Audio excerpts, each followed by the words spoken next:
Передаємо вітання всім оркам. Дика качка! Кря!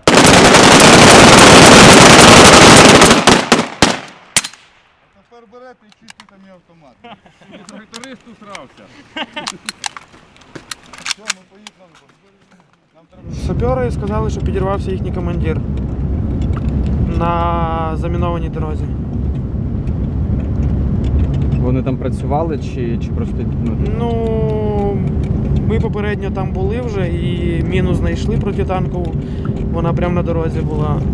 Ми її позначили, але це було дні 4 назад, можливо, мітку нашу здуло. В принципі, в тому районі підірвалося. Це безпосередньо там до їхніх позицій метрів 400. Всі підходи до себе вони мінували.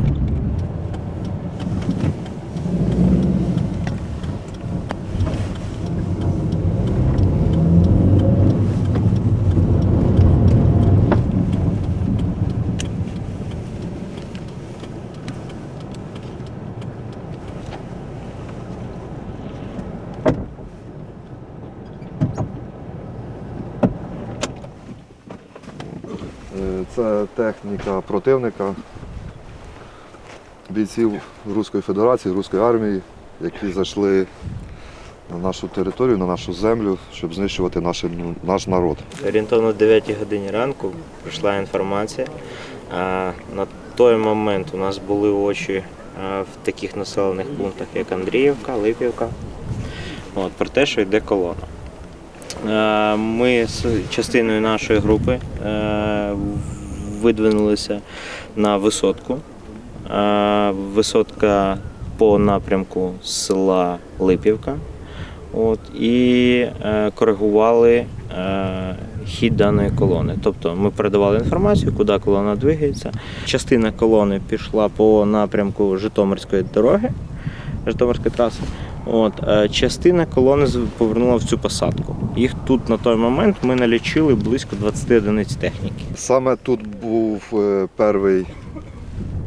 перша знищена техніка, в знищенні якої приймали участь непосередньо я зі своїм підрозділом. Тут їх розбивали артилерією, їх розбивали зведеними підрозділами, які знаходилися. І ми зі своїм підрозділом потім зайшли сюди, зайшли з цього напрямку. Тут була вже частково знищена ця єдиниця техніки. Далі ще стояла тяжка бронетехніка, і далі ще знаходився особовий склад, який не вийшли з цих позицій. І інша мала група зайшла з того краю. Під час цього контакту було ще знищено декілька одиниць їхньої техніки. Ми стрілкотнею проти танку чи іншої техніки, ми тільки себе ставимо в загрозу і інших. Навіть в той момент були ще мирні люди, які не евакуювалися. І тому ми перш за все переживали саме за них. Тому що наші дії мають наслідки. І коли саме вже вони пройшли, ми повністю сформувалися, почали діяти і займати вже такі точки, не давати їм можливості проникати саме в Макарів. Ті групи, які тут залишалися на прикриття наступних колон, ми їх відсунули. Не дали їм можливості закріпитися саме в місті, і вони держалися чисто за містом. Чи правильно я розумію, що ви працювали в тилу ворога? В тилу ворога? Ну, безпосередньо так, тому що в безпосередньому Макарові самому є декілька районів. І один із цих районів ворог займав. Тобто, я маю на увазі, він там розташовувався. На жаль, ми на той момент, не маючи якихось засобів нічного бачення і всього іншого, нам приходилось просто самим пішки приходити до них. Я їх, чесно кажучи, я їх бачив, напевно, як наших колег. Дистанція у нас була мінімальна. Наша задача була посилювати блокпости, посилювати крайні позиції до орків, ті позиції, які піддавалися саме більше обстрілам і нападу ДРГ. то ми приймали бій безпосередньо піхотний. Техніку в першому бою, коли заходили, то ми працювали по 3 БТРах, які зупинилися. Ну, по нашим даним вони були знищені.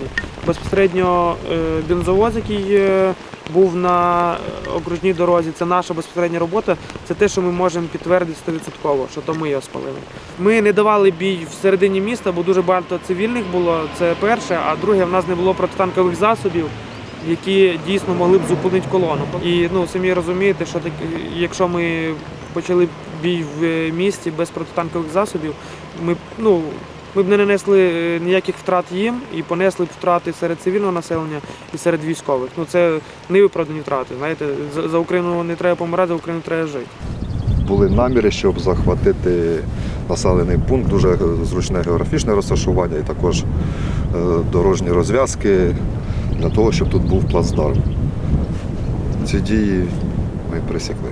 Підрозділ «Дика качка» сформувався з тих людей, які вже мають непосередньо якийсь опит бойовий або проходження службу в спецпідрозділах. І 80% особового складу – це ті, які мали вже якийсь стан і опит в попередніх моментах і проходження служби і військових положеннях і стану. Це у нас сюди був перший прильот.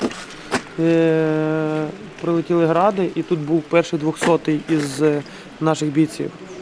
3 чоловіки сідали в машину, двоє постраждали від осколків 300-ті, а один 200-й, був 300-й тяжкий і перейшов 200-й вже в лікарні безпосередньо. Тобто це перші втрати ми понесли саме тут, і в принципі хлопців вивозили до того 200-х, 300-х, вони допомагали позиції, яка була на лікарні. Працювали з ЗСУ безпосередньо, були з ними в окопах і працювали безпосередньо на лікарні, бо наша лікарня тут функціонувала до того моменту. Макарівська центральна районна лікарня, п'ятиповерховий будинок, це у нас тут пологове відділення, дитяче, хірургічне, приймальна, швидка. Тут у нас були сімейні лікарі, це зовсім нова будівля, тут були сімейні лікарі, приймали. Центр вакцинації тут був, і він згорів в останні дні, коли орки вже відходили. Безпосередньо п'ятиповерхова лікарня, вона постраждала з цієї сторони, видно прильоти там на 3-му поверсі. Бо ця сторона виходить на Кільцеву, по якій орки рухались. І цю дорогу ми... Дуже зручна позиція, щоб перекрити і приймати бій з недобудови, але ми прийняли таке рішення, що не будемо приймати бій, оскільки боялися, що постраждає хворі, які ще тут перебували. Коли вже евакуювалися, то ми тут повноцінно приймали бій вже на дорозі. За цим будинком така ситуація була, що поліції, лікарні не було рятувальників. Люди розстріляні у нас були на перехресті в машині. Вони дуже довгий час були на вулиці, оскільки служби ніякі не могли дати раду цьому. І поховані безпосередньо за цим будинком. Мирні люди просто їхали до себе додому, вони не мали ні зброї, це були люди похилого віку. Вони зупинилися перед поворотом, і БМП-2 виїхало їм в лоб, вони навіть не попереджали нічого, розстріляли цивільних людей. Це в перші дні було війни, в перші дні, коли вони зайшли до нас. Було під час пересування їхніх колон і техніки хаотичні розстріли, прицільні розстріли в людей, в мирне населення, і також багато загинуло в цьому селищі невинних, мирних громадян. В рядах противника були не тільки росіяни, були і товариші з Кавказу. Це ми чули по їхніх відгуках, їхніх криках і коментарі під час боїв, які були контакти ближніх форматів. А що це за коментарі їхні? Ну, вешайтесь, будемо різати вас, як різали. Дуже багато особового складу їхнього підрозділу були деморалізовані, вони були залякані, вони морально знищені. Я не можу назвати, що це люди, я не можу назвати, що це воїни. тому що воїни мають воювати і вони мають з противником рахунки зводити, а не проти мирного населення, яке загинуло. І дуже багато людей зникло безвісти, є випадки зґвалтувань, зарізаних, перерізаних жінок, закатованих, замордованих. І до сьогоднішнього моменту ще знаходимо тіла тих, кого вони закатували, розстріляли або знищили просто в жорстокій формі.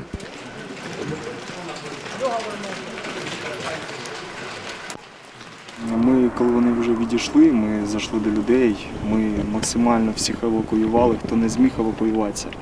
І вони розповідали жахливі речі. Знаєте, як скажу, в воєнному часі, навіть по правилам війни, створювати такі хаоси, знущатися над людьми, просто робити це як задоволення, нам розповідали. Вони просто брали, катували. Зараз інколи лунає така інформація, що ми можемо з ними дружити, а ми можемо з ними побрататися назад, да? Зробити перемир'я. Я вам скажу, що після цього всього це кровна війна в нас. Вона нас пов'язала. І століттями я впевнений, що більше вони нам друзями і не будуть. Тому що після цього всього закоєного лиха, що наш Макарів стертий, людей мирних просто жахливо повбивали. І навіть ті колони, які хотіли евакуюватися під час, коли вони їх держали в окупації того посілка, навіть ті колони вони розстрілювали. У нас була людина, яка виїхала туди, встигла, але він отримав поранення, дуже сильне поранення. І він розповідав, коли вони питались виїхати через посілок, їх відправили в сторону Липовки. Потім з Липовки відправили в інше село, тобто, щоб вони їхали більшим радіусом, кругом. Їх видвинулося 13 машин, доїхало тільки 7. І то поранені. Вони кажуть, що нам дали зелене світло, але тільки ми рухались, нас починали накривати. І каже, саме жахливе те, що мама з дитиною вибігла з машини, впала в поле і повзе, щоб її не побачили, її не зацепило. А ці ще паторочі, вони просто їхали після того, як постріляли, і добивали. І це нам розповідали очевидці. Тому я вам скажу, зараз вони вже не люди.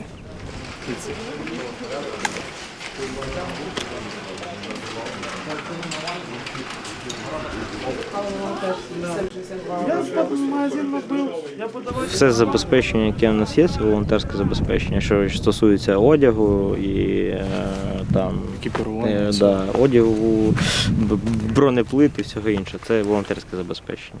Ну, у нас нічого не було. Ні військкомат, там, ні поліція, нічого не допомогла. Нічим не допомогла на той момент. Наскільки важлива підтримка народу, волонтерів для армії? Ще раз. Це одне ціле, я вважаю, що це одне ціле.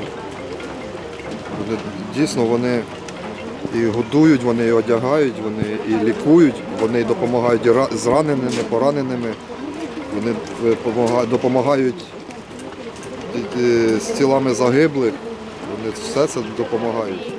Виправданої війни і заподіяти людські страждання. Кінець цитати.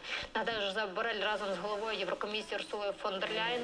Велика сила людей, тому що дехто пік хліб, коли не було сюди ніякого доступу, хто готував гарячу їжу. Тобто сила нашої нації дуже велика і потужна. І я пишаюся кожною людиною, яка була і є в моїй команді. Ми створювалися як підрозділ гуманітарного забезпечення, територіальної оборони. І ми, я вважаю, сповна виконували свою місію, тому що хлопці всі приходили тут, одягалися, тут отримували медицину, тут їли. Ця перемога і цей натиск, який ми чинили на ворога, він спрацював. І наш цей ворог, який прийшов до нас, на нашу землю, я думаю, що в тому числі завдяки таким мужним хлопцям і дівчатам він пішов звідси, тому що зрозумів, що нема в нього ніяких шансів тут утриматися, тому що весь народ український бореться з ними. Йде війна. і гинуть люди. І зараз тільки що на наших очах загинула людина. Перемога особисто моє бачення і для мене. Це моя позиція, це повернення анексованих територій і та цілісність держави, яка була до 2014 року. Ми робимо те діло, яке в подальшому забезпечить нам мирне життя нашим дітям, нашим нащадкам. Ми хочемо просто одної цілі – вигнати цю нечисть, і щоб був мир.